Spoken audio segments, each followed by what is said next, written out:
দেখুন বন্ধুরা, এটা কি, এটা একটা এঁচোড়। এটা দিয়ে আমি কি বানাবো দেখুন, আমি কাটার পর সেটা দেখাচ্ছি।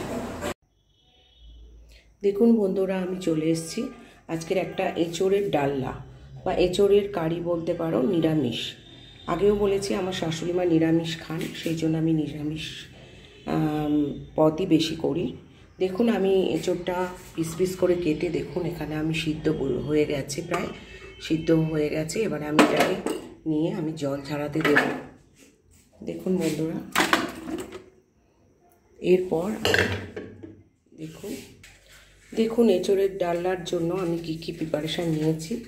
দেখুন বন্ধুরা, এখানে আলু পিস পিস করে কাটা, এখানে টমেটো কোচা, এখানে একটু কাঁচা ছোলা, এখানে হচ্ছে কি শুকনো লঙ্কা, কাঁচা লঙ্কা, এখানে হচ্ছে কি গরম মশলার একটু কাটফাট সব একটু করা, মানে থেতা, এখানে আছে 5 ফোড়ন, এখানে আছে দেখুন তেজপাতা, এখানে হলুদ গুঁড়ো, লঙ্কার গুঁড়ো, জিরের গুঁড়ো, ধনের গুঁড়ো, আর এখানে তো এঁচোড় সিদ্ধ আমি জল ঝরাতে দিয়েছি, আলু, টমেটো, আর এখানে দেখুন একটু টক দই নিয়েছি, আর নিয়েছি আদা বাটা।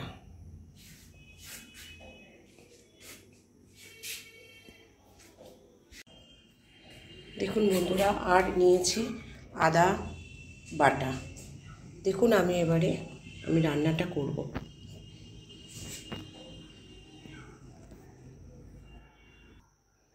ফার্স্ট আমি কড়াইতে তেল দিয়ে দিলাম। দেখুন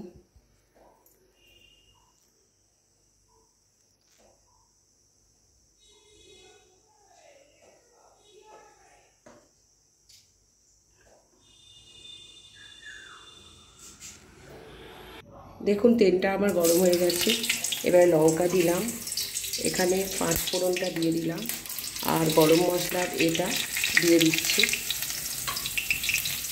তেজপাতাটাও দিয়ে দিলাম, দিয়ে টমেটোটাও দিয়ে দিলাম,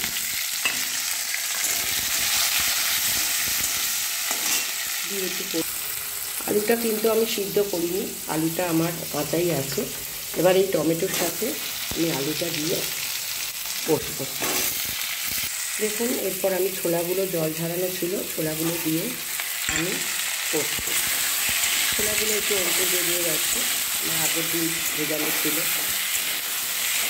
এখনও কিন্তু বন্ধুরা আমার কোনো মশলা দিইনি, আর মশলার একটা পেস্ট আমি বানিয়ে নিয়েছি, আর এখানে টক দই তো আলাদা রয়েছে, আর এঁচোড়টা জল ঝরানো হয়ে গেছে। এটা যেহেতু সিদ্ধ, আমি একটু পরে এঁচোড়টা দেবো। দেখুন বন্ধুরা, এরপর আমি মশলা পেস্টটা দিয়ে দিচ্ছি, এবং তার সাথে টক দইয়ের পেস্টটাও দিয়ে দিচ্ছি।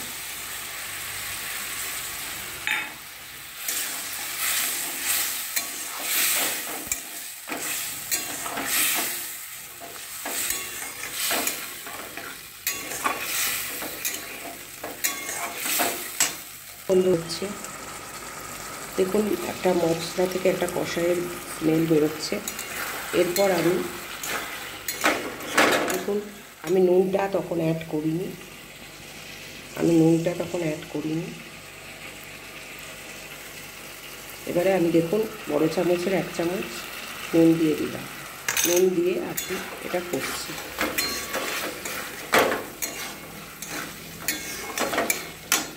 যেহেতু আমার এঁচোড় সিদ্ধর সময় অল্প একটু লবণ দিয়েছি, সেই জন্য এবারে আমি এঁচোড়টা এর মধ্যে দিয়ে একটু ভালো করে কষছি। দেখুন বন্ধুরা, এরপর আমি এঁচোড়টা দিয়ে, এঁচোড় আমার যেহেতু সিদ্ধ ওই জন্য এঁচোড়টা একটু এঁচোড়টা পিসটা বড় বড় করেছি, কেন এঁচোড়টা সিদ্ধ বলে। দেখুন আমি এবারে এঁচোড়টা দিয়ে আলু দিয়ে সমস্ত মশলা দিয়ে আমি কষছি। দেখুন আমার এঁচোড় আলু সমস্ত কিছু কষা প্রায় কমপ্লিট। আমি যে জলটা ছিল সেই জলটা পেস্টটাতে কিছু জল দিয়ে আমি মোটামুটি দেখুন দিয়ে দিলাম। এঁচোড় সিদ্ধ বলে আমার এঁচোড়টা, আর এখনকার এঁচোড় একটু মানে বেশি সিদ্ধ হয়ে যায়, আর আমার এঁচোড়টা একটু বেশি সিদ্ধ হয়ে গেছে। আমি বেশি জল দেব না, আর একটুখানি জল দিয়ে আমি জাস্ট এবারে আমি আলুটা সিদ্ধ হতে দিলাম। দেখুন বন্ধুরা, আমি চলে এলাম। দেখুন আমি ঢাকনাটা তরকারি খুলেছি, দেখুন সুন্দর রং এসছে। এবারে আমি এখানে চিনি দেব, যেহেতু এটা মিষ্টি মিষ্টি একটু হবে। দেখুন 1 চামচ, 2 চামচ, নিরামিষ তরকারি যেহেতু একটু চিনি চিনি হবে। দেখুন আমার এঁচড়গুলো সুন্দর, আলুগুলো ছোলাগুলো সব সুন্দর মানে মিক্স হয়ে গেছে, আর কালারটাও বেশ সুন্দর এসছে। দেখুন বন্ধুরা, এঁচড়ের ডালনা নিরামিষ আপনারা যদি এরকমভাবে বানান তাহলে ভালো লাগবে। হ্যালো, চলে এসেছি। দেখুন আমাদের এঁচড় প্রায় কমপ্লিট। এরপর আমি কিছু কিছু মশলা দেব, যেটা আমি দেখাইনি। এটা হচ্ছে আমার গরম মশলার গুঁড়ো, আর এটা হচ্ছে গোলমরিচের গুঁড়ো ছোটো চামচের 1 চামচ, আর এটা হচ্ছে আমার জিরের গুঁড়ো। আর নেক্সট লাস্ট দেব আমি এখানে একটু ধনে পাতা দেখুন রেখেছি, নিরামিষ যেহেতু। আর দেব এই 1/2 চামচ, বড় চামচের 1/2 চামচ ঘি। দেখুন বন্ধুরা, আমার প্রিপারেশান প্রায় কমপ্লিট, মাখো মাখো হয়েছে। দেখুন সুন্দর কালার এসছে। দেখুন আমাদের এঁচড়ের নিরামিষ যে পদ সেটা আমার রেডি। দেখুন কত সুন্দর অয়েসাম কালার হয়েছে। পারলে আপনারা এরকমভাবে বানিয়ে নিরামিষ করে অল্প মশলা দিয়ে খাবেন। আর আমার চ্যানেল যদি ভালো লাগে, নতুন বন্ধুরা আসবেন, আমার চ্যানেলটাকে সাবস্ক্রাইব, লাইক, শেয়ার করবেন। আর পুরনো বন্ধুরা তো আছেন, আমাকে পাশে রয়েছেন। ঠিক আছে, চলে আসছি এরকম নিত্য নতুন ঘরোয়া রান্নার রেসিপি নিয়ে। ধন্যবাদ।